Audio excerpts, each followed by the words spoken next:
tidak ada yang nganggur. Tidak ada yang nganggur, Pak. Ya, kalau Ganjar jadi presiden tidak ada yang nganggur, makanya, Pak.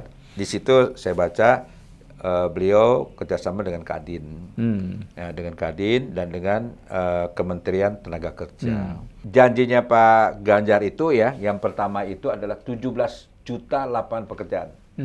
Nah, 17 juta orang itu, 17 juta lapangan pekerjaan itu yang siap menerima pemuda-pemuda itu. Nah, ini skillnya dibentuk. Ya. Jadi kalau Pak Ganjar jadi presiden, disediakan lowongan pekerjaan 17,2 juta. 17,8 juta. Ya, 17 lowongan juta lapangan pekerjaan. BLK dihidupin lagi, Balai Latihan Kerja dihidupin lagi, disupport lagi supaya apa? Orang Indonesia ini mau mempunyai kemampuan dan pengetahuan yang dimiliki, sehingga harga jual kita bila kita ingin keluar negeri tidak disia-siakan gitu. Jadi buruh dan tenaga kerja ini betul-betul ditingkatkan kesejahteraannya itu, pendapatan mereka. Iya. Kan ada yang UMK lah, UMR lah, kan gitu ya. Kebutuhan hidup nggak cocok, ya kan? Mungkin gaji juga seperti itu, ada levelnya A, B, C, D, kan gitu. Nah itu nanti.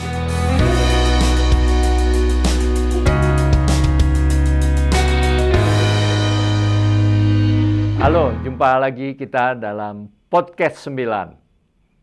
Tegakkan hukum, berikan keadilan. Podcast 9 adalah podcast yang digagas oleh 9 alumni Fakultas Hukum dan bersifat independen, berimbang, dan objektif. Podcast 9 senantiasa ingin membantu menegakkan hukum, mengembangkan demokrasi. Oleh karena itulah, Podcast 9 menyelenggarakan program apabila saya dalam hal ini calon presiden menjadi presiden. Kepada masing-masing kubu, baik kubu Anies Baswedan, kubu Prabowo Subianto, maupun kubu dari Ganjar Pranowo, kami berikan kesempatan untuk mengemukakan pendapat mereka, yaitu jika Anies Baswedan menjadi presiden, jika Prabowo Subianto menjadi presiden, dan jika Ganjar Pranowo menjadi presiden. Kami memberikan kesempatan yang sama. Kami meminta kepada tim mereka untuk mengirim orang kepada kami, bukan kami yang memilih, mereka yang memilih, dan mereka pula yang akan menentukan apa yang ingin disampaikan. Kami hanya membantu bertanya apabila mereka mengemukakan sesuatu. Selebihnya, mau pilih siapa, kami persilahkan kepada para penonton. Kali ini kami akan menampilkan wakil dari Ganjar Pranowo. Sudah hadir di studio kami dari wakil Ganjar Pranowo, yaitu Bapak Ricky Wakano. Beliau adalah Direktur Eksekutif Segmentasi Pemilihan Tim Pemenangan Nasional Ganjar Pranowo dan Mahfud MD. Selamat datang di studio kami, Bang Ricky. Ya. Apa kabar, Bang Ricky? Baik, sehat. Ya, terima kasih. Assalamualaikum warahmatullahi wabarakatuh. Waalaikumsalam. Salam sejahtera kita semua. Om Swastiastu. Ya, selamat datang di studio Podcast 9. Ya, kasih. Nah, ini sebuah konten yang khusus hari ini, yaitu konten yang akan memperbincangkan ya, kalau Ganjar Pranowo terpilih sebagai presiden, tentu dengan pasangannya Pak Mahfud MD sebagai wakil presiden. Nah, apa yang akan terjadi, Bang Ricky, kalau Pak Ganjar jadi presiden? Ya, baik, terima kasih. Kalau beliau yang kita idolakan ini, yaitu sebagai pasangan yang solid ya, berintegritas ya, dan beliau juga mempunyai track record yang bagus, dan beliau seorang agamis ya, seorang keluarga yang sederhana, ya demikian juga keluarganya ya, dengan simpatiknya dan mempunyai integritas juga ya. Saya lihat dari keluarga Pak Ganjar ini luar biasa sekali ya, termasuk ibunya ya. Ini menggambarkan bahwa itulah tipe seorang pemimpin itu yang mempunyai integritas tinggi. Dia kuatlah karena pengalamannya pun cukup banyak ya, dan tidak punya masalah. Walaupun dicari-cari kesalahannya pun nggak dapat. Ya, nggak pantas untuk dibully. Ya, demikian juga Pak Mahfud MD. Saya pernah jadi anggotanya, yaitu waktu itu Satgas Pungli. Nah, gitu. Ya, emang membuat suatu yang baik itu susah sekali. Ya, susah sekali. Sehingga kita akan berbenturan dengan lingkungan. Nah, inilah yang dibuat oleh Pak Mahfud MD. Ya, beliau seorang profesor ya. Kalau saya sangat menghormati beliau sekali, seorang profesor, akademik ya, akademisi juga. Nah, ketika beliau berdampingan dengan Pak Ganjar, hati saya itu tertarik. Ya, saya purnawirawan ya. Saya juga berpangkat terakhir bintang 2 ya, Irjen Pol. Saya lebih cenderung memilih program-programnya, Pak. Ya, itu yang ingin kami tahu nih, Bang Riki ya. Dengan berbagai program dengan itu, apa keuntungan bagi rakyat, bagi publik, kalau yang menjadi presiden adalah Ganjar Pranowo? Itu kita didahului dengan summary-nya dulu. Iya. Iya. Jadi kita harus lihat siapa ini Pak Ganjar ini. Ya, siapa ini Pak Mahfud MD itu. Programnya 21 program ya. Kemudian ada unggulannya ya. Nah, kalau kita lihat dari program ini sama seperti Pak Jokowi yang dulu ya. Yang saya juga menghormati beliau, tapi saya masih dinas. Ya. Bagus programnya, ada nawacita ya kan. Dan kegiatan-kegiatan lain. Nah, beliau 2 tahun, 2 periode ya. Nah, Pak Ganjar ini memperhatikan dan beliau kan punya stafnya juga. Nah, mengambil itu semua. Cuman beliau diperhalus saja. Diperhalus sedemikian rupa karena beliau sudah mewujudkan di Jawa Tengah tuh 2 kali. Ya, 2 kali ya melakukan kegiatan itu sehingga dia artinya ketika Bung Ganjar Pranowo menjadi gubernur Jawa Timur 2 kali maksudnya. Jawa Tengah, sorry. Jawa Tengah. Ya. Beliau melihat situasi masyarakat di Jawa Tengah itu. Berapa kabupaten tuh di situ ada ya. Saya ikutin juga melihat itu Pak Ganjar ya. Tapi sebelumnya beliau kan anggota dewan. Ya, anggota dewan yang menampung aspirasi masyarakat. Ya, sebagai senator beliau. Nah, beliau juga sudah melakukan perbaikan-perbaikan, mengarahkan kepada daerah-daerah se-Indonesia, ya, ditambah gubernur juga, plus lagi Pak Ganjar, Pak Mahfud MD itu ingin menegakkan hukum. Nah, sebenarnya negara kita ini harus kuat hukum. Masih ingat nggak, Bang? Dulu Pak Soeharto itu membuat yang namanya Kadarkum. Bagus keluarga kan semua? Sadar Hukum. Keluarga Sadar Hukum. Ya. Bagus kan itu? Ya. Itu saya pakai waktu saya jadi Kapolres, Pak. Jadi saya menjadi Kapolres itu bagaimana Polres itu masyarakatnya tuh aman, nyaman, apapun dia lakukan. Mulai dia bangun tidur, kita sudah jaga. Aktivitas mereka sampai sore kita lakukan. Ya. Kemudian malam pun kita patroli, menjaga jangan sampai masyarakat itu terganggu oleh adanya oknum-oknum. Nah itu. Nah inilah beliau menyampaikan bahwa program-program ini ada kepastian hukumnya. Jadi tegasnya kalau Pak Ganjar terpilih menjadi presiden, maka di Indonesia dijamin ada kepastian hukum, begitu Pak? Ya harus Pak, itu harus karena kita pengalaman itu adalah guru yang terbaik. Saya pernah studi banding ke Korea. Dia bilang gini, kata kepala polisi itu, waktu saya masih sespati ya. Kalau di kami, Pak, rekan-rekan polisi, polisi Indonesia, saya polisi Korea. Kami selalu kerjasama dengan pemerintah. kalau ada 100 kasus tahun ini, ya, tahun depan itu 60 tinggal 60. Setiap tahun ada anggaran, ada namanya apa garis-garis besar haluan negaranya itu ada. Ya, ini berbuat apa, ini berbuat apa itu. Sehingga dia mulai melakukan komitmen bahwa Korea akan aman. Nah gitu. Nah itulah kita ambil di situ. Nah, ya kita ambil di situ dan saya juga pengalaman saya waktu Kapolres. Kenapa saya dapat marga ginting yang Bapak bilang tadi? Itu suatu penghargaan dari masyarakat yang diberikan kepada saya, ya tanpa apa biaya-biaya. Nggak ada biaya itu Pak. Ya, saya dikasih marga, diadatkan. Kenapa? Berhasil menurunkan angka kejahatan. Nah, mudah-mudahan dengan 21 program ini masyarakat akan sejahtera.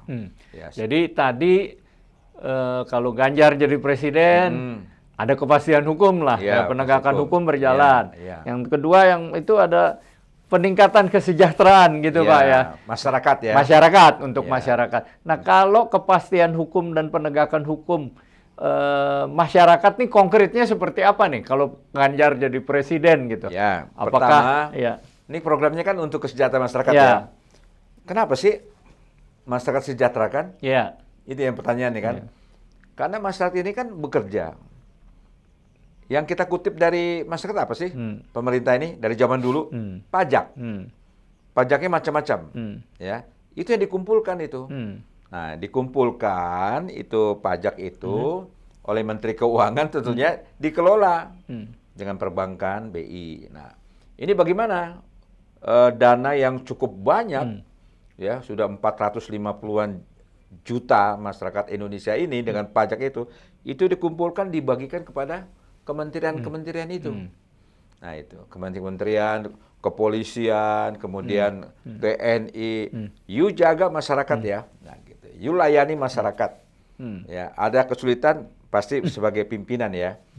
Pimpinan tinggi ya kan, ini panglima tertinggi, ya itu namanya presiden kan. Presiden dapat memutuskan suatu perkara. Nah, itulah adanya kayak saya kemarin dalam rapat kami di TPN, Pak tambahkan Pak programnya Pak Presiden Soeharto itu bagus juga. Apa itu? Itu Kadarkum supaya masyarakat Indonesia ngerti hukum. Nah gitu. Tapi hukum itu dilalui oleh kita sebagai aparat pemerintah. Nah itu baik polisi, TNI maupun kementerian-kementerian lain. Supaya apa?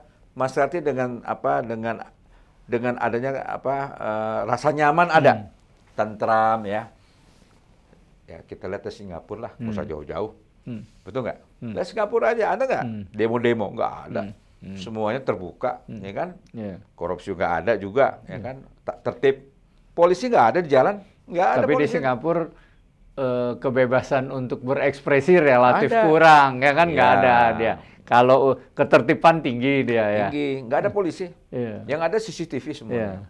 Ya, karena saya udah pernah studi banding waktu saya di Batam itu ya. Sudah jadi smart city ya. Udah smart city. Nah Indonesia lagi menuju ke smart city.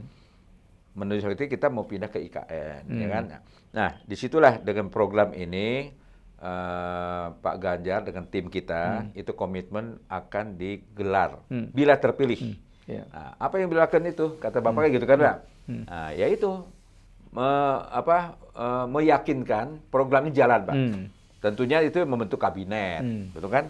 Kabinet lama, ini yang baru. Tentu beliau nanti akan merevisi pejabat-pejabat itu. Ini bagaimana dengan program ini? Saya nggak mau ini menjadi cuman apa namanya hiasan saja. Ya, tentunya nanti dari kementerian kan pakai anggaran nantinya. Makanya beliau berani menyampaikan bahwa anggaran itu sekian triliun lah untuk tahun ini membantu 21 program ini. Ya, bayangin di situ 17 juta ya akan ada lapangan pekerjaan. Kemudian anggaran bansos ya dinaikkan. Gaji untuk guru agama ditingkatkan. Kemudian nakes ya, kemudian ada pemberian HP kepada SMP, SD, SMP, SMA dengan kuota gratis. Coba, itu dana tuh besar sekali. Nah, beliau kan, kalau menurut saya Pak ya, itu dana itu dikumpulkan dari pajak yang ada. Dan Pak Ganjar bilang, Pak Mahfud bilang tidak ada yang main korupsi. Jadi beliau tegas. Iya. Karena dana itu kalau dikorupsi kan nggak nyampe ke masyarakat juga. Iya. Banyak kan korupsi yang terjadi, BTS, ya itu ya. Kalau ini sampai, ya kita harus sounding dengan Singapura lah, atau Australia lah. Iya. Nah gitu. Kita boleh dong lihat tetangga kan. Bang Riki, nanti kita bicara korupsi ya. Saya berapa kali naik taksi ya, saya tanya, Mas atau Bang, kamu pilih siapa dari 3 presiden ini? Saya nggak memilih. Oh, kamu nggak memilih. Nanti suara kamu diambil atau diambil penjahat. Ya habis sama saja buat kita milih siapapun gitu. Nah, dalam kira-kira kalau Ganjar terpilih, bukan kira-kira, kalau Ganjar terpilih, dampak apa buat publik gitu loh, sehingga si supir taksi lebih nyaman, karyawan juga lebih bekerjanya, ada lebih harapan keluarga. Kira-kira apa nih kalau Ganjar untuk pengaruhnya terhadap publik rakyat banyak? Ya beliau harus konsisten. Konsisten dan didukung para menterinya nanti. Ya, para menterinya ya. Menteri di kabinet, entah apa namanya kabinet saya nggak tahu, ya kan? Nah, itulah beliau komitmen, berkomitmen. Seperti Pak Jokowi dulu membuat nawacita, yaitu, nah itu reform mental. Itu reform mental itu sebenarnya tumbuh dari diri kita, dari seorang pejabat. Namanya revolusi mental kita nih bagaimana. Kalau ini jalan, nah itu yang beliau sampaikan. Ini nanti beliau kan stafnya Pak Presiden kan. Ya, Pak Mahfud kan begitu, Pak. Makanya ini dari 21 program ini yang menyentuh kepada hati masyarakat, meningkatkan tidak lagi orang miskin lagi, bahkan anak sekolah itu dari SD, SMP, SMA diberikan HP. Kemudian lulus sekolah. Tunggu, tadi Pak gimana? Anak-anak SMP, sekolah? SD, SMP, dan SMA itu diberikan HP gratis. Nah, dan kuotanya pun demikian juga. Jadi kalau Pak Ganjar jadi presiden, anak-anak dari SD, Pak. SD, SMP, SMA, semuanya mau dikasih HP, Pak. HP. Nah, gitu. Yang tidak mampu atau yang tidak mampu. Kalau kita sih udah bisa lah, ya kan? Ini supaya apa?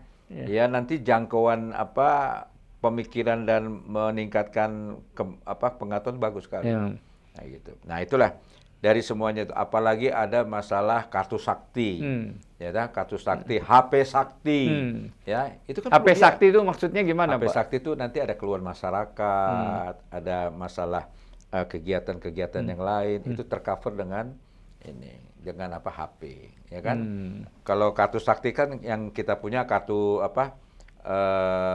prasejahtera, kartu desa pintar, kartu bansos, kartu prakerja, itu kan nanti dikumpulkan menjadi satu.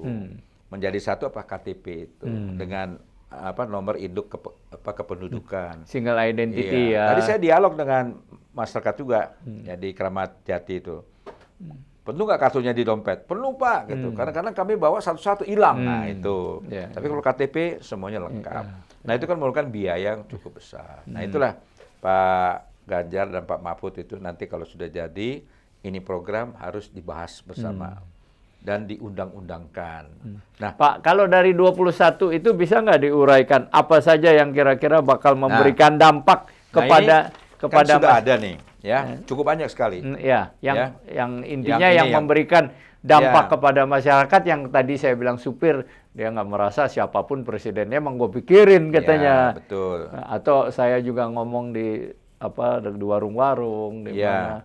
Nah, itu kan dia kan sebagai organ daripada pengemudi ya. Nah, itu. Atau sama petani saya juga ngomong hampir sama. Petani. Petani itu saya baca itu akan dihapuskan utang-utangnya. Ya, selama ini kan petani berutang di koperasi. Kemudian juga petani, nelayan juga demikian. Di write off tuh utang dia. Dinolkan semuanya. Koperasinya sendiri gimana tuh, Pak? Ya, nanti kan dibantu. Nah, itu. Jadi adalah balancingnya nanti, balancingnya bagaimana supaya tidak merugikan banget. Karena kita akan, kan petani ini kadang-kadang susah, mencari pupuk susah, adapun pupuknya juga sudah nggak jelas. Bahkan janji Pak Ganjar ini akan membangun 3 pabrik pupuk.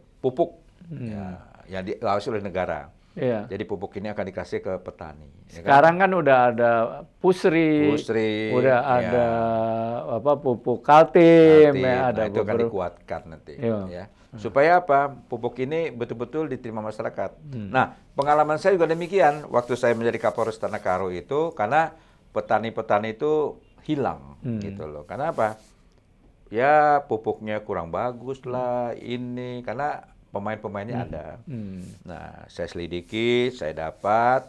Nah, saya bikinnya lahan percontohan itu. Saya bikin lahan percontohan, Pak. Iya. Kalau Pupuknya pupuk kan biasanya Pak, yang terjadi permainannya hasil Pak dibikin oleh pabrik kita, biaya negara dan sebagainya, yang harusnya disubsidi petani, banyak juga yang dijual ke luar negeri kan di. Ya, itulah makanya birokrasi itu kan. Iya. Ya. Banyak Pak di sini yang dilakukan, ada kuliah gratis untuk anak TNI Polri ya, tapi bukan TNI Polri yang pati, bukan itu yang bintara-bintara itu akan dibuat itu demikian. Nah, itulah kira-kira dari apa yang menjadikan program Pak Jokowi Pak Ganjar Mahfud ini akan diundangkan. Diundangkan maksudnya gimana Pak? Akan diperbaiki lagi dengan mekanisme undang-undang yang ada. Oh. Nah, ini dikuatkan kembali. Jadi penguatan lah dengan program-program ini. Karena di sini juga merumuskan dan melaksanakan kebijakan yang pro rakyat. Nah, gitu. Jadi pemerintah ini ya pro rakyat. Jadi rakyat ini akan setara dengan negara tetangga. Gitu. Bentuknya pro rakyat tuh gimana Pak? Mungkin Ya, bisa melakukan dijabarkan. program ini dengan baik. Dengan baik. Ini dananya ada. Untuk kepentingan masyarakat. Kalau masyarakat ini sejahtera, luar biasa. Ya, saya sudah studi banding ke New Zealand lah. Ya, masih zaman-zaman Kombes lah itu. Ya, ke Korea, ke Belanda, ke Amerika. Ya kan sejahtera semua tuh. Ya kan? Ya, kita jangan sampai orang luar bilang Indonesia is a jungle law kan gitu. Hukum rimba lah itu. Nah, itu kita lakukan dengan baik gitu. Ya. Pak, kan tadi Bapak ngomong pajak ya dikumpulin. Nah, dari pajak itulah kemudian menjadi APBN ya Pak ya. Iya, APBN di daerah APBD, dari situlah kemudian didistribusikan ke kementerian dan sebagainya ya, untuk melayani rakyat, meningkatkan kesejahteraan rakyat. Tapi kan tadi kita mau bicara korupsi nih Pak. Pajak-pajak itu ya yang dari negara itu kan banyak sekali dikorupsi. Indeks korupsi kita turun Pak sekarang gitu ya. Artinya kualitas korupsinya merajalela dibanding sebelumnya. Nah, jaminan apa Pak yang diberikan oleh Pak Ganjar andai kata beliau terpilih sebagai presiden? Ya, nanti kalau saya Pak ya, ya akan melakukan pengawasan melekat. Ya, mulai uang dikeluarkan, ya, dana dikeluarkan melalui kementerian dengan pola APBN, ya, itu akan dikelola dengan baik, kan diawasi, ya kan. Makanya Pak Ganjar Pak Mahfud ini kan antinya dia, ya sudah dilaksanakan korupsi-korupsi itu. Jadi adanya pengawasan yang melekat, ya kepada kementerian siapapun dia. Nah, melekat pada siapa nih Pak? Maksudnya pengawasan Waskat kan dulu terkenal Waskat ya. Ya kepada kepala-kepalanya lah, menteri-menterinya. Ya kan, menteri kan pada ada sekjennya, ada dirjennya. Nah, itu mengawasi dari atas akan mengawasi program itu. Jadi tidak ada peluang bagi para birokrat yang melakukan penyalahgunaan. Kalau sekarang kan birokratnya banyak sekali Pak, sekjennya bahkan menterinya ikut korupsi Pak gitu. Itulah yang nampak ya. Yang nampak. Yang kita kalau lihat di televisi itu tayangan-tayangan itu kan sepertinya kayak pukulan berat itu. Ya sampai Pak KPK-nya pun kena, ya kan? Nah itu nawacitanya itu. Nah, mengubahnya gimana Pak? Ini supaya menteri kan nggak korupsi. Kalau sekarang kan mungkin dia pikir gue punya kekuasaan, gue punya ini, kewenangan, gini. Dan mungkin juga lingkungannya kan mungkin nggak kondusif sehingga dia bisa terjebak. Ya. Nah, kira-kira kalau Pak Ganjar jadi presiden, gimana Pak melaksanakan tadi Waskat tadi Pak? Ya sebenarnya gini ya, kita kan manusia ya. Manusia ini kan punya agama gitu. Kalau saya selalu bercerita di mana-mana selama saya jadi polisi itu menjadi pembimbing masyarakat, karena tugas polisi kan melindungi, mengayomi dan melayani. Kan. Kemudian memelihara Kamtipmas. Kemudian saya selalu bicara dengan masyarakat itu, ya, bahwa Tuhan itu ada. Kenapa kita bilang Tuhan ada? Saya tanya, yang agama Kristen angkat tangan, angkat tangan. Saya angkat lagi Alkitabnya. Ini apa? Wah, pedoman kami, Pak. Berarti kita ke gereja ya. Nah, iya Pak, gereja. Apa yang diberikan oleh pendeta atau pastor itu pasti yang baik-baik kan. Nah gitu. Muslim juga demikian. Ya, yang agama Muslim mana angkat tangan itu. Ini apa? Al-Qur'an Pak, dengan sebutan mereka, ya kan? Nah, yang Buddha juga saya gitu kan. Dan lainnya. Berarti Tuhan itu sebelah, saya bilang Tuhan itu ada di sebelah kanan. Ya kan? Nah, setan itu ada di sebelah kiri, saya bilang gitu. Pasti Tuhan tuh akan mengajarkan kalau kita ke Jumat ke masjid, kemudian yang Kristen ke gereja, pasti kita ingin apa? Mengucapkan terima kasih. Dan juga apa? Memohon berkat dan perlindungan untuk minggu depan. Kalau kita ada kelebihan, kita kan perpuluhan ataupun ikut kolekte atau sumbangan gitu. Nah, hari Minggu itu acara keluarga. Sabtu dan Minggu acara keluarga. Tentunya ngajak keluarga ini ke tempat ibadah. Senin kita kerja lagi. Nah, apa yang kita lakukan dari Senin, Selasa, Rabu, Kamis, Jumat? Tentunya bekerja. Nah, ketika ada peluang itu, nah saya pernah merasakan, Pak. Saya pernah dapat dana yang besar, ya itu dana pengadaan itu. Saya kaget, Pak, setelah di Mabes itu. Saya takut sekali. Karena ini ada tender barang. Ya kan? Kalau tender barang dengan apa namanya? Pengusaha-pengusaha itu kan pasti menawarkan barangnya, Pak. Ya kan? Nah, ketika terjadi sesuatu kan menjadi rawan. Nah, saya mendapat dana besar. Saya takut sekali itu. Ya kan? Akhirnya saya simpen ya. Mulai-mulai situasi bagus, ya produksi bagus, pengadaan barangnya bagus ya. Oh, itu. Nah, gitu. Jadi saya tidak melakukan penyalahgunaan wewenang saya. Ya, karena bagus. Jadi apa? Karena saya takut sama Tuhan gitu loh. Nah, ini sekarang kalau Pak Ganjar ini dan Pak Mahfud ini sudah melakukan kebijakan tapi tetap ada yang melanggar, berarti orang itu yang salah kan, pribadi itu. Nah, itulah nanti Pak Mahfud yang akan mengawasi internal. Nah, internal diawasi, yaitu dengan pengalamannya, ya supaya kita tidak berbuat jahat. Nah, yang berbuat siapa tuh? Setan yang suka mengganggu tuh setan itu. Kapan bro? Sikat bro, kan gitu. Kalau udah tangkap, setan bagaimana? Ah, kau pelit kau, gitu kan.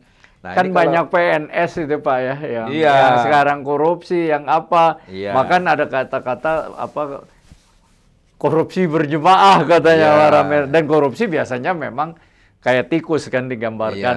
Dia hidup nggak mungkin sendiri Pak, pasti ada rame-rame dan rakus gitu loh.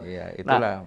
Nah, menghadapi kesulitan ini budaya gini apa yang akan dilakukan kalau Ganjar jadi Presiden Republik Indonesia? Pengawasan melekat Pak. Pengawasan melekat, evaluasi kan gitu. Dan ditindak gitu, harusnya tindak gitu.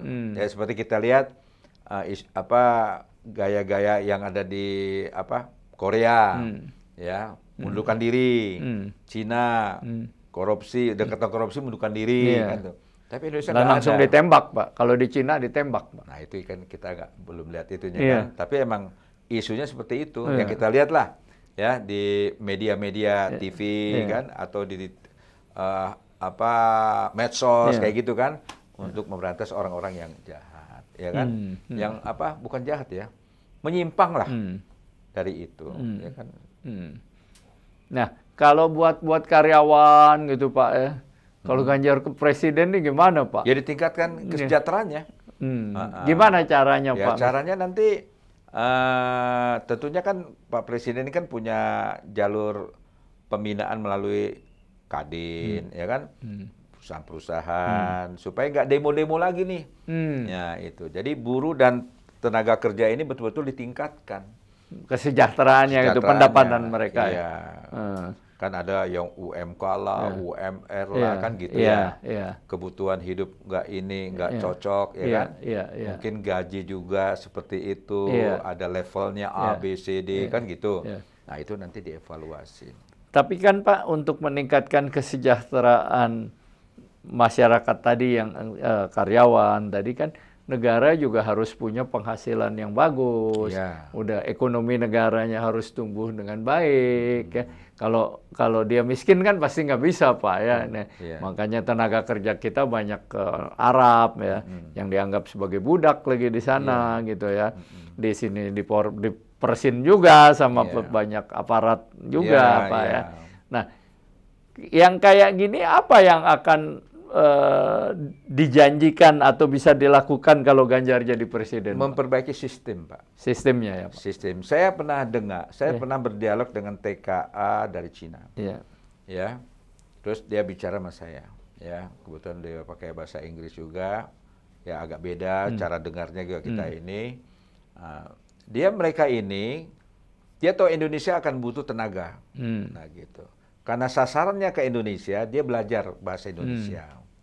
Tentu skillnya itu sudah bagus. Nah, inilah janjinya Pak Ganjar itu ya, yang pertama itu adalah 17 juta lapangan pekerjaan. Nah, 17 juta orang itu, 17 juta lapangan pekerjaan itu yang siap menerima pemuda-pemuda itu. Nah, ini skillnya dibentuk. Ya. Jadi kalau Pak Ganjar jadi presiden, disediakan lowongan pekerjaan 17,2 juta. 17,8 juta. Ya, 17 lowongan juta lapangan pekerjaan. Itu dari mana aja, Pak? Dan gimana caranya tuh, Pak? Nah, gini, Pak. Di Undang-Undang nomor 9 ya, itu tentang kepemudaan itu membentuk pemuda itu menjadi tanggungan pemerintah. Ya, pemuda umur berapa sih? 16 sampai 30. Ya kan? Nah, itu yang janji Pak Ganjar itu bahwa SMK itu akan dibiayakan. Ya, bahkan magang pun dapat gaji. Nah, itu. Nah, ini mungkin Pak Ganjar ini kalau saya melihat di luar negeri itu seperti itu. Tidak ada yang susah. Ya, kenapa mereka tertarik ke Indonesia? Mereka sudah disiapin skillnya. Gitu. Masa ada orang Tionghoa bertani di Bogor? Kita pun nggak ada mengambil gitu. Tapi ketahuan juga kan, karena wajahnya sama orang itu sama. Itu mereka tuh punya kemampuan Pak. Seperti yang di Morowali itu kan tenaga-tenaga hebat itu. Kalau Indonesia masalah gaji ribut, demo kan gitu. Kalau mereka nggak kerja. Nah gitu. Itulah yang nanti pemerintah itu akan menyiapkan sumber daya manusia itu sedemikian rupa. Tidak ada yang nganggur.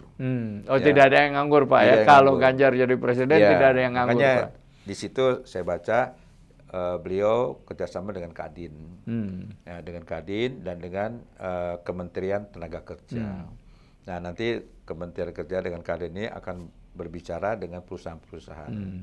Nah, karena mereka sudah siap dibentuk oleh negara, BLK dihidupin lagi, Balai Latihan Kerja dihidupin lagi, disupport lagi supaya apa? Orang Indonesia ini mau mempunyai kemampuan dan pengetahuan yang dimiliki. Sehingga harga jual kita, bila kita ingin ke luar negeri, tidak disia-siakan. Gitu. Ya, apalagi ini kan ada istilah, ini aset besar lah. Kita jangan sampai ke Arab, di Serikat lah, Ya, kalau ke Arab, pakai bahasa Arabnya dikuatkan lah. Ya kan, gitu. Terus, kalau nyerika yang bagus, kan gitu. Kalau sana kan kerja di Indonesia kan, mana kita sia-siakan orang-orang asing itu, bule-bule datang itu semua. Mereka punya kemampuan gitu. Nah, Indonesia juga demikian. Nah, itulah upaya Pak Ganjar meningkatkan kemampuan daripada pemuda-pemuda itu dan juga para buruh yang ada, ditingkatkan kemampuan dan pengetahuannya mereka. Itu sistemnya udah dirancang Pak, kalau Pak Ganjar jadi presiden. Sebenarnya di departemen itu sudah ada Pak, sudah ada. Di departemen itu sudah ada. Nah, itulah beliau pernah pengalaman di Jawa Tengah. Semua kementerian sudah membuat bagaimana. Ya, jangan sampai ada kita lari ke luar negeri, kerja sana lebih banyak duitnya. Nah, gitu. Nah, kita kemampuan nanti kita diukur. Menteri Keuangan akan ukur ya, bagaimana ini bisa meningkatkan kemampuan daripada sumber daya manusia ini di Indonesia. Saya yakin kalau kita mulai dari nol, ya kita kerjakan, ya seperti kita lah Pak, seperti Bapak lah, ya seperti semua lah. Jadi kalau Pak Ganjar kepilih jadi presiden nih Pak, diharapkan tenaga kerjanya bisa ditampung sekitar 6 juta, kemudian ditingkatkan skillnya, gitu ya, kemampuannya, ya. Itu dibiayai oleh negara juga, Pak. Iya. Gitu. Ini sekolahnya sekolah SMA dibiayakan, ya kan? Coba seperti itu. Jadi ya tidak ada yang nganggur nantinya. Nah gitu. Jangan sampai kita cuma ribut demo. Nah, lapangan kerjanya dari mana nih, Pak? Kalau dari perusahaan-perusahaan. Dari perusahaan yang ada di Indonesia. Iya. Ini kan sekarang sangat kompetitif ya, Pak, perusahaan. Terus ada teknologinya berkembang, ya. Nah, bahkan sekarang perusahaan juga dengan situasi kondisi seperti ini, selain tight, mereka juga banyak melakukan PHK nih. Iya. Ya. Nah, nanti kalau Pak Ganjar jadi presiden gimana, Pak? Untuk mencegah PHK-nya, meningkatkan kesejahteraannya, menampung lebih banyak. Begini, Pak. Ya, ini kan perkembangan zaman ya. Apalagi ada AI sekarang ya. Artificial Intelligence ya. Kemudian didahului dengan revolusi industri 30 ya kan. Udah mau ini kita perkirakan nanti akan diganti dengan mesin-mesin gitu loh. Nah, inilah kementerian-kementerian berpikir, ya kan? Kementerian Pendidikan yang terkait dengan industri, ini bagaimana jangan sampai penduduk Indonesia ini kan terus berkembang. Ya kan, terus berkembang dan jangan sampai dia nganggur gitu. Nah, ini dibuat sedemikian rupa sehingga kementerian-kementerian yang terkait masalah sumber daya manusia, kalau sumber daya manusia kita kan banyak. Bahkan dikirim ke luar negeri kan. Nah, ini bisa dikelola kita. Nah, Bapak bisa bayangkan kenapa Freeport di sini terus ya. Ya.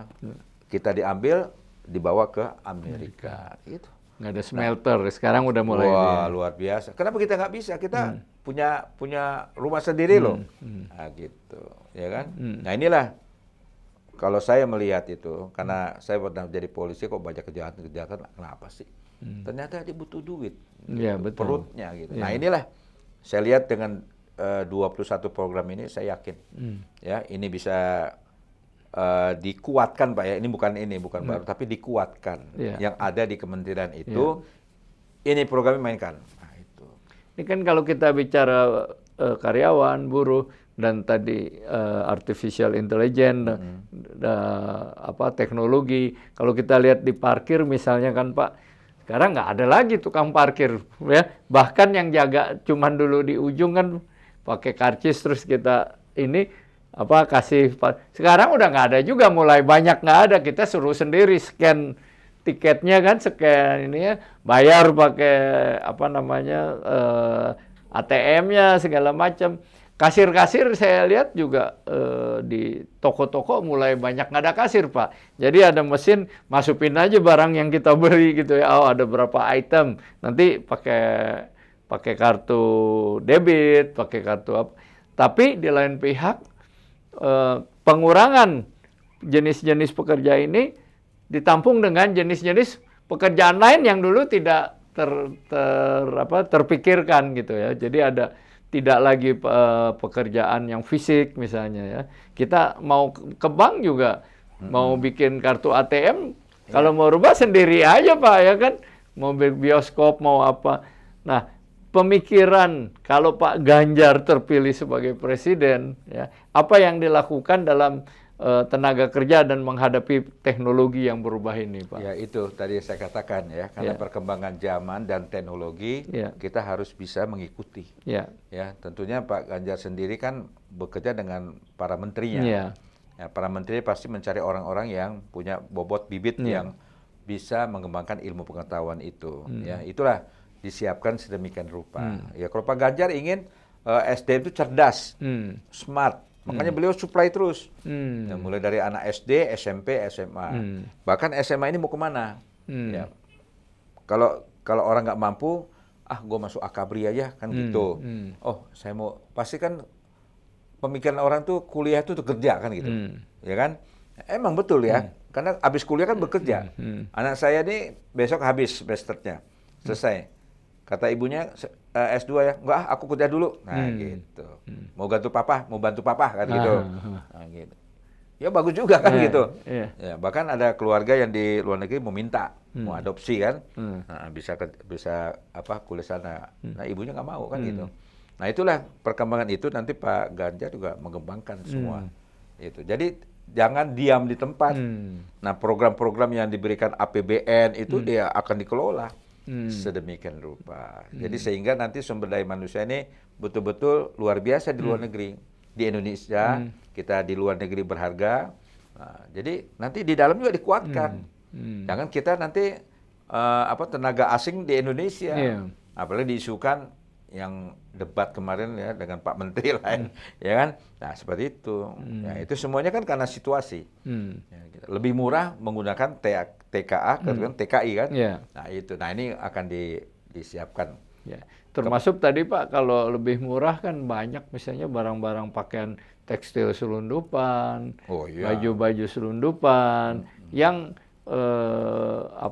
barang-barang lain juga demikian yang mematikan industri di dalam negeri gitu ya. Kalau nggak dicegah ya akhirnya kita banyak pengangguran, barang yang dipakai adalah barang-barang dari luar ya, kita impor terus barang ya. Nah, sekarang aja kan bahan-bahan baku Pak udah impor semua banyak kan ya. Sehingga kalau nggak ada bahan baku itu Indonesia kewalahan. Nah, memecahkan problem-problem ini apa yang dilakukan apabila Ganjar Pranowo jadi presiden? Melakukan evaluasi kembali. Saya Pak ya, melakukan evaluasi kembali, kemudian masukan-masukan bagaimana ke depan ini lebih baik lagi. Nah itu, dari apa sistemnya dengan peraturan. Di sini kan beliau akan menetapkan peraturan-peraturan undang-undangan bersama DPR. Ya seperti ya Pak Jokowi itu bikin Omnibus Law kan, memperbaiki aturan-aturan yang tidak memihak kepada masyarakat. Nah ini mungkin beliau seperti itu nanti. Yang penting masyarakat ini, Pak, aturan-aturan apa aja sih kira-kira yang dianggap oleh nanti kalau Jokowi jadi Ganjar jadi presiden tuh aturan-aturan apa aja nih yang dianggap nggak berpihak kepada masyarakat? Ya misalnya tenaga kerja, ya kan? Tenaga kerja itu ada yang ada untuk pekerjaan mereka, petani ada, makanya petani utang-utangnya dihapuskan gitu. Nelayan demikian ya. Kita lihat, saya pernah lihat loh, nelayan-nelayan di luar negeri itu, waduh, ya bagus tempatnya di Volendam itu saya lihat, cantik dia peraturannya, pemerintah membuat ini, nah, gitu. Jadi melihat kebutuhan-kebutuhan daripada pekerja-pekerja itu. Apa yang harus dirubah? Iya, gitu ya, Pak, ya? Ya sistem. Sistemnya bagaimana? Kalau sistemnya udah bagus, pasti bagus. Kalau kubunya Ganjar melihat sistem yang sekarang bagaimana, Pak? Ya beliau kan mengevaluasi. Beliau kan tadi saya sampaikan. Programnya Pak Jokowi itu bagus, semua bagus. Beliau ikutin, cuman diperhalus sama beliau dengan adanya bukan perubahan, ya perbaikan, dihaluskan untuk kembali kepada kebutuhan rakyat itu atau masa itu sejahtera. Jadi Pak Jokowi demo-demo udah mulai kurang loh, ya kan? Nah itu. Nah ini ada demo-demo yang menjadi masalah di pekerja, di pekerjaan di perusahaan-perusahaan itu, karena terkait masalah UMK dan UMR. Nah ini nanti beliau menyampaikan. Jadi kalau yang saya belajar di Korea itu yang dibilang kalau ada 100 masalah, tahun depan tinggal 60. Apa sih yang 40 itu? Ya itu yang ada masyarakat ini kayak bagaimana gitu. Nah Indonesia kan coba kasus konvensional. Banyak kan kejadian pembunuhan lah, tawuran kemarin di Jakarta Timur. Mira tuh ya. Nah itu. Nah ini bagaimana meredam? Tidak ada lagi. Kalau Singapura, mohon izin. Ini tipe Singapura ini. Waktu saya di Batam itu. Ketika ada situasi di Batam itu ledakan bom, goyang Singapura. Gitu. Langsung dia datang ke saya. Karena saya waktu itu dipercaya oleh Pak Kapolda, kita discuss gitu. You bisa bantu kami nggak? Kami kalau ada ledakan bom pusing saya gitu, negara kami gitu. Ya, berbicara bom aja di sana nggak bisa kita. Kamera nyorot itu. Nah, itulah Batam itu kan dekat. Nah, gitu. Kadang-kadang Singapura kasih bantuan kita, ya.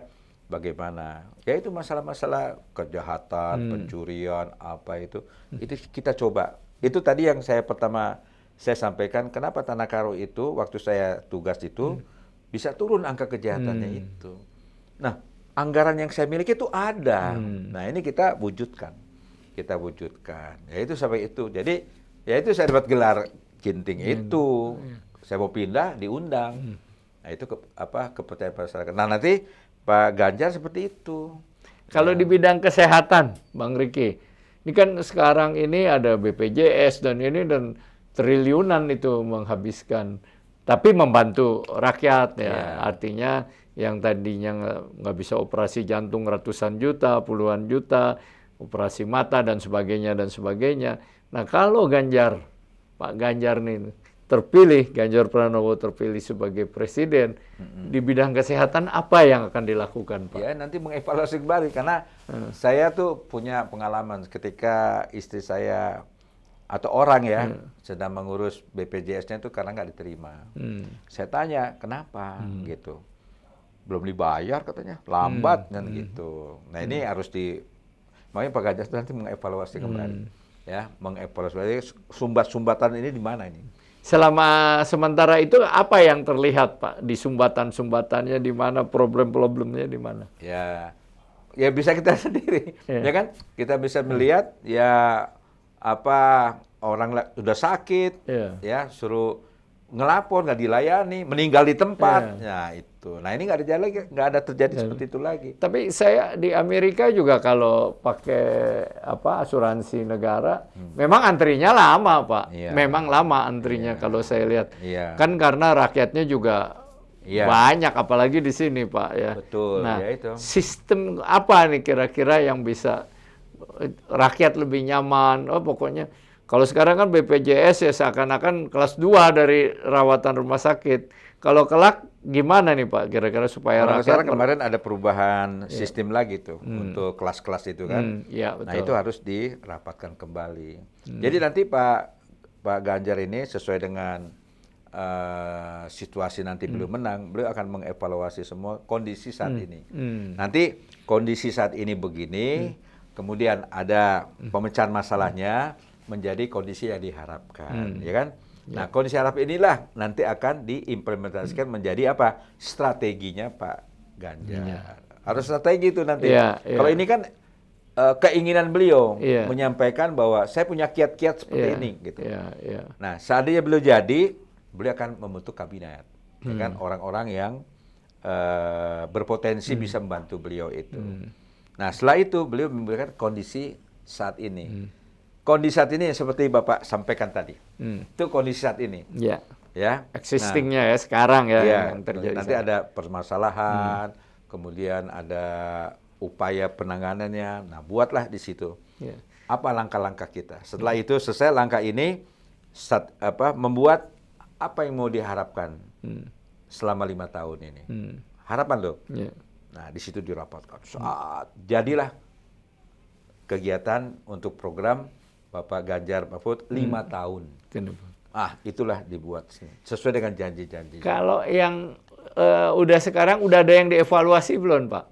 Belum dong. Belum. Beliau hanya melihat, kalau saya lihat dengan ini kan pengalaman empiris beliau. Empiris beliau selama ini. Kan 3 paslon kan menampilkan strategi-strategi. Bila mana aku terpilih. Gitu kan. Misalnya Pak Ganjar nggak terpilih atau terpilih, kan yang ini kan akan mengikuti nih, ya kan? Mengikuti dong. Menjadi pendukung yang menang. Seandainya Pak Ganjar menang, nah, gitu. Nah, Pak Ganjar juga nanti akan melihat program-program dari 1, 2 ini yang untuk mendukung program beliau. Karena program ini kan suatu ide ya. Program ini suatu ide kegiatan yang akan kita lakukan. Artinya Pak Ganjar nggak alergi dengan program pasangan lain yang memang yang dianggap bagus juga oleh gitu, Pak. Makanya bilang kartu sakti, HP sakti, anak-anak polisi, ya, TNI Polri, kuliahkan, ya. Kemudian perempuan hebat, ya. Kemudian lansia, lansia berproduktif, ya kan? Nah, itu dibuat itu semua. Lansia tuh di luar negeri bermanfaat loh. Jangan sampai udah lansia duduk manis di rumah. Nak, tolong kirim aku nak. Gitu. Nah, itu.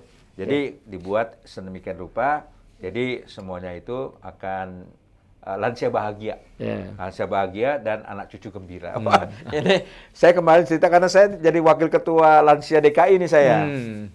Saya lihat kan mereka orang tua tuh banyak duduk di rumah. Iya, Nikmati ya. Iya. Nah, mereka nanti diproduksikan. Nah, seperti itulah. Jadi mimpi beliau itu yang beliau lakukan seperti situasi empiris beliau. Waktu anggota dewan, ya kan, 2 kali, ya kemudian gubernur, ya kan, Pak Mahfud sendiri menteri pernah Menhan, ya, untuk sarana-prasarana TNI dia punya pemikiran. Nah, dicari kesalahan nggak ada. Nah, itu ditingkatkan. Ya, Pak, jadi dari tim Ganjar ini belum melakukan evaluasi menyeluruh ya Pak ya, mengenai apa-apa yang akan dilakukan nanti dari sistem yang sekarang masih kurang. Saya rasa sudah. Tapi nggak maksimal. Saya rasa sudah, kenapa? Ini jadi program. Itu. Dari yang 21 program Pak Ganjar itu yang relevan langsung dengan publik apa Pak misalnya? Ya itu masalah petani. Petani gimana Karena kita Pak? kan petani. Ya. Nah itu petani nanti akan ditingkatkan kemampuannya. Cara bertani yang bagus. Ya kalau sudah dari petani yang bagus, disekolahkan. Karena gini, PPL itu petani petugas penyuluh lapangan itu kan nggak cocok sama petani-petani. Saya ngalami di Tanah Karo itu. Anak muda mau ngapain sini? Saya kan dia PNS tuh. Dulu PNS ya. Saya lebih hebat daripada kau kali gitu. Nah, gitu. Aku udah praktek ya. Aku udah praktek. Kau mau ngasih apa lagi? Ya, itu. Nah itu nanti disetarakan itu dengan pengalaman-pengalaman. Kenapa kita banyak import? Ya import kan kita lagu Kus Plus. Udah jelas itu. Ya. Nusantara ya. Nusantara. Kok kita kemarin kalau salah masalah beras lagi ya. Nah gitu. Kan kalau kita sekarang tanah-tanah banyak jadikan properti sekarang itu. Tanah-tanah itu. Nah itu harusnya mohon maaf. Saya kemarin ke New Zealand itu, saya lihat dan saya berdialog dengan seorang petani. Ternyata dia punya tanah itu disupport oleh pemerintah. Kreditnya pun demikian, sampai punya traktor besar. Kredit mereka itu. Terus saya bilang, any problem? No, good. Kami bayarnya bagus, nah, gitu. Nah itu, kalau di sini kan kita kredit, besok kena penalti. Itu ada kemarin saya dapat pinjam 1 hari besok diminta. Kalau nanti Ganjar Pranowo jadi presiden RI, keberpihakan kayak apa ke petani Pak? Oh beliau pasti berpihak. Beliau udah lihat cara-cara bergaulnya. Ya kita udah lihat lah profil-profil itu. Sebenarnya sama kayak Pak Jokowi gitu. Cuman beliau ingin pengalaman lah. Karena pengalaman itu adalah guru yang terbaik. Semua apa yang ada nanti beliau jadi. Kalau beliau jadi kan sudah luar biasa nih, punya kekuatan. Beliau bisa mengumpulkan para menterinya nanti, ya kan, memilih menteri-menteri yang bagus bagi dia. Udah gitu bikin kebijakan. Sebenarnya kebijakan sudah ada, diperhalus lagi. Supaya apa? Ada kepentingan untuk masyarakat. Jangan kepentingan kepada mafia kan gitu. Di kepentingan banyak ini kan, proyek ini kan gitu. Bang Riki, kan ada yang bilang kalau Anda mau dihormati oleh tetangga, oleh negara lain, Anda harus kuat. Iya. Kalau kita mau berdamai, kita harus siap berperang. Kira-kira gitulah doktrinnya ya. Nah, dalam konteks ketahanan berbangsa bernegara dan hubungan dengan yang lain, negara lain, apa nanti yang akan dilakukan oleh Ganjar Pranowo apabila terpilih jadi presiden, Pak? Ya, beliau menguatkan tentang geopolitik itu, untuk menguatkan itu supaya biar bisa melakukan kegiatan-kegiatan itu. Alutsista akan diiniin nggak, Pak? Nah, nanti ada pakarnya, ya kan? Ada pakarnya Pak Mahfud MD, ya kan? Itu kan kontradiktif tuh. Perlu atau tidaknya mengadakan perawatan baru, alutsista baru. Ya, apalagi ada yang kemarin jadi isu itu barang bekas, gitu. Nah ini sampai kalau kebijakan apabila Ganjar Pranowo jadi presiden, apa kebijakan di bidang pertahanan, Pak, yang mungkin bisa menonjol dan bisa memberikan ke rakyat tenang gitu ya, bahwa negara gua aman gitu ya, Pak? Yang meyakinkan kekuatan kita. Bahwa TNI ya sebagai pertahanan keamanan, ya pertahanan ya, itu dikuatkan gitu. Ya kita sih sebenarnya jujur aja Indonesia kan nggak mau cari musuh, ya mau berbaik. Betul. Ya. Tapi kalau kita mau tidak ada musuh, kita sendiri harus kuat. Iya, harus kuat. Kalau enggak, otomatis di dalam dunia pergaulan internasional kan kita walaupun kita sering diserang. diganggu, Iya. ya, seperti lepasnya Timur kan. Iya. Nah, itu masalah politik kita ini harus kuat. Nah, masalah ini Gimana sih menurut pandangan kalau Ganjar jadi presiden, politik yang kuat gimana tuh Pak? Ya, sesuai dengan aturan yang berlaku lah ya.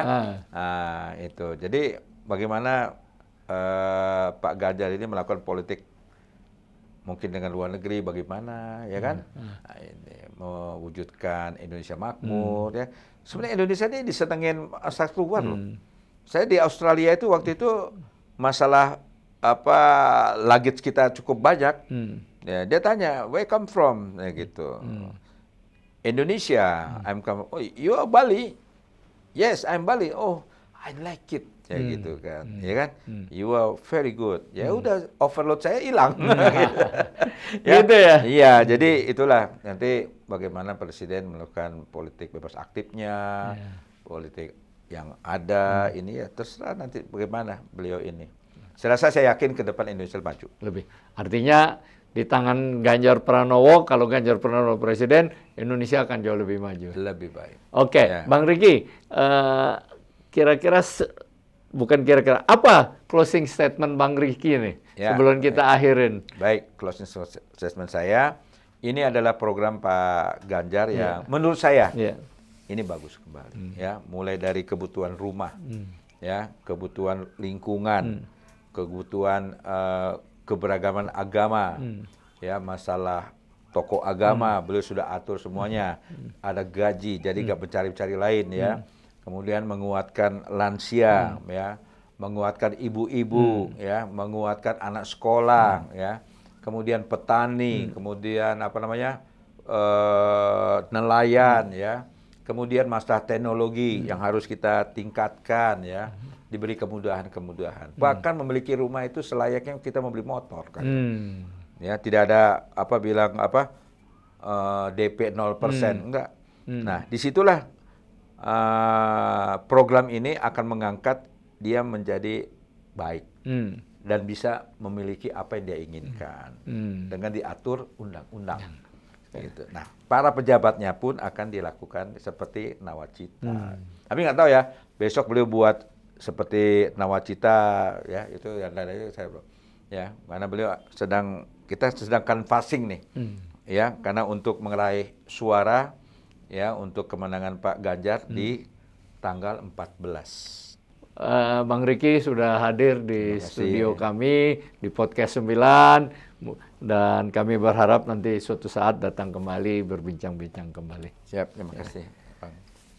Demikianlah perbincangan kita dengan topik kalau Ganjar Pranowo menjadi Presiden Republik Indonesia. Dan tentu tidak perlu saya simpulkan, tegakkan hukum, berikan keadilan. Sampai jumpa dalam perbincangan yang lain.